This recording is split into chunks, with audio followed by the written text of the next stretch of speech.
Hi friends, ఎలా ఉన్నారు?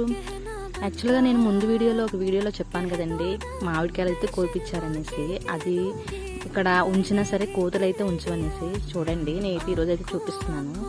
చూసారా, అసలు రోజుకి ఒక 20-30 మామిడికాయలు అయితే ఇట్లా అయితే కిందన్నీ పడేసి ఉంటాయండి. అవి కొరికి ఉంటాయి, అవి పూర్తిగా తిని కూడా ఉండవు.